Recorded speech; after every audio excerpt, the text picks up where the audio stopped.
va être vigoureusement réprimé par le premier calife Abou Bakr.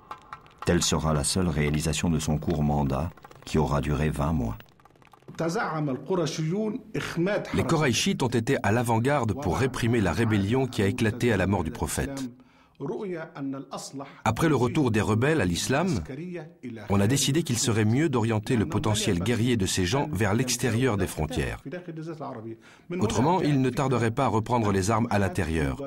De là est venue l'idée des conquêtes. Les commandants de ces armées étaient de la tribu des Koraïchites, les nouveaux convertis. Et la plupart des soldats étaient ces nomades qui avaient participé à cette rébellion.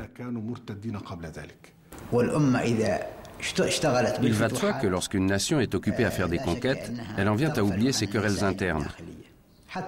En politique, c'est connu. Lorsqu'un État ou une organisation, quel qu'il soit, doivent affronter un péril extérieur, l'union se fait à l'intérieur.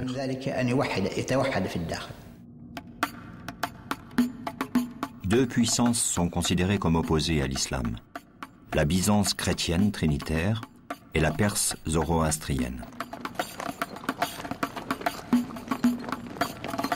Face à ces deux adversaires, les musulmans vont donner un autre sens à la notion de djihad.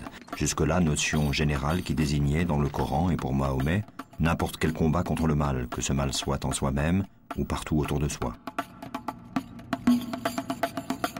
Vers 637, après avoir conquis l'empire perse chancelant, Omar, au nom de ce même djihad élargi, affrontera Constantinople. Quant au fait que l'islam se soit répandu par la force, si nous cherchons dans le Coran pour voir si l'islam ordonne l'utilisation de la force, dans les versets du Coran et la Sunna, la tradition du prophète, nous voyons bien qu'il n'y a aucune obligation à se convertir à l'islam. Aucune contrainte. Quand le Coran parle des objectifs du combat, il dit « Combattez dans la voie de Dieu contre ceux qui vous feront la guerre. Combattez-les jusqu'à ce que vous n'ayez point à craindre la tentation. » Il les met en garde contre la perte de leur liberté de croyance, afin que les musulmans ne soient pas opprimés et qu'ils ne soient pas détournés de leur foi.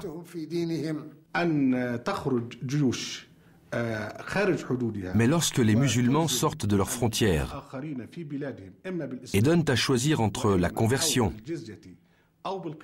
le paiement d'une dîme ou le combat, cela n'a rien à voir avec la législation coranique.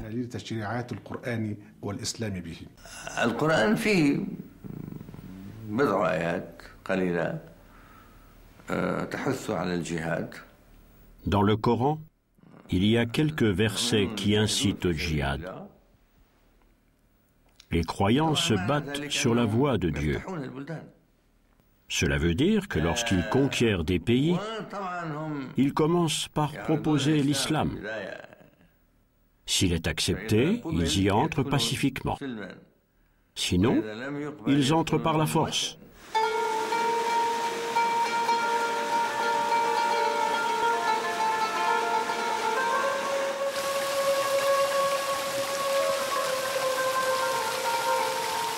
Les incroyants n'ont-ils pas vu que les cieux et la terre étaient cousus, et que nous les avons décousus, que de l'eau nous avons donné vie à toute chose?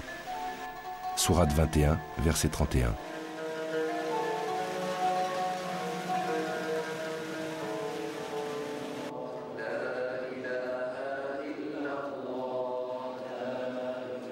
Omar fonde l'administration à l'image d'un véritable État. Il institue une fiscalité, devient un mythe de la justice directement rendu par le chef. Après 10 ans de califat, Omar mourra assassiné par un esclave tueur à gages. Si le Coran a recommandé la consultation générale, Shura, dans tout ce qui concerne les affaires publiques, y compris la désignation du pouvoir suprême, Omar a laissé un testament politique désignant seulement 5 notables qui nommeront son successeur, le 3e calife Othman. La carte de l'expansion sera jalonnée par les tombeaux des compagnons combattants, qui deviendront des lieux d'attachement et de souvenir à l'islam originel, celui de Mahomet.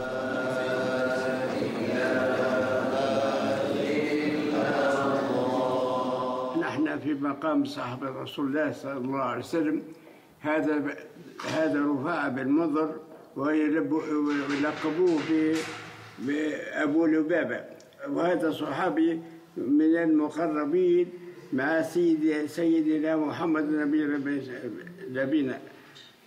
ما خرج مع النبي للجهاد في غزوة بدر، ثم رد من ثنية قال يا أبو لبابة أرجع للمدينة أهنيني عليها، خاف يرجع عليها عدو ولا حاجة من بعدي. قال يا رسول الله ما تحرمنيش من أهل بدر. قال فلك أجر أهل بدر ولك أجر الخلافة. بعد هذا تحل الفتح تاع أفريقيا في أيام سيدنا عثمان. هي أفريقيا مجاهد متطوع مع الأولاد أصغر منها مع الجيش، ولا وقتها هو عمره تقريبا 75 عام. وانا صرت مرضى من قريب القابس هني، يقول بطراح، يقول في مطرح وادي الغيلان، توفى ثم جابوه القابس هني للظهره هذه، كانت البقعه هذه فارغه، دفنوه هذه يقول لها ظهره الصويده.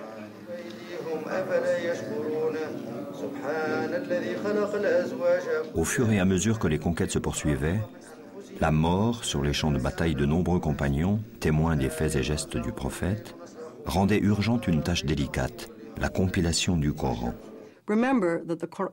Il faut se souvenir que le Coran s'est transmis d'abord oralement. Les musulmans, même aujourd'hui, comprennent et considèrent le Coran comme un phénomène oral, avant de le considérer comme une réalité textuelle. C'est la récitation qui est l'expérience la plus authentique et la plus profonde que l'on puisse avoir du Coran.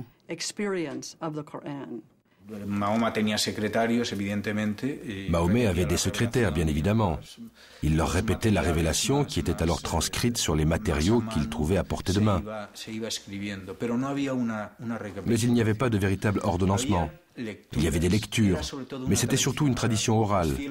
Les fidèles de la première heure apprenaient et connaissaient par cœur le Coran. Le souci de rassembler ces fragments épars du Coran originel dicté par le prophète a sans doute été celui d'Abou Bakr, puis d'Omar. Ils ont certainement l'un et l'autre tenté d'en faire un recueil. Mais ni l'un ni l'autre n'ont eu l'intention de réaliser une structure organisée de sourates. En ce qui me concerne, je suis persuadé que le Coran était à cette époque-là dans l'ordre qu'on lui connaît actuellement pour ce qui est de l'enchaînement des versets dans chaque chapitre. Et je ne crois pas qu'il y ait certains versets qui ne figuraient pas encore dans certains chapitres. Je crois donc que le Coran était là en entier, sauf que les sourates étaient dispersées. Là une sourate, là 2 sourates, là 10. Le Coran a donc été rassemblé du vivant du prophète, mais il était encore sous forme de feuillets épars. La collecte du texte coranique a peut-être commencé pendant les dernières années de la vie de Mahomet, mais elle sera plus active et plus conséquente plus tard, sous le règne d'Omar, et plus particulièrement sous celui d'Othman.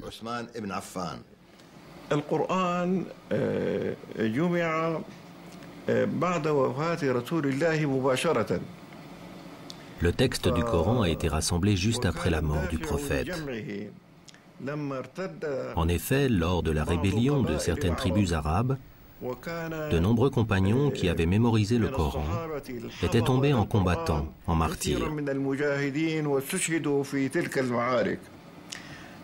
On craignit donc que la perte de ces mémoires vivantes n'entraîne la perte d'une partie du Coran.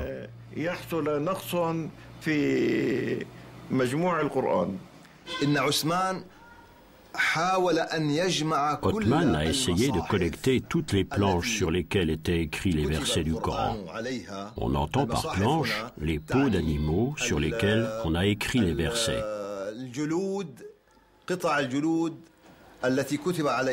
Il a donc rassemblé tout cela pour pouvoir choisir et il a constitué le Coran. C'est ce qu'on appelle le Coran d'Othman. Puis, si l'on en croit les chroniques, il a détruit le restant des planches.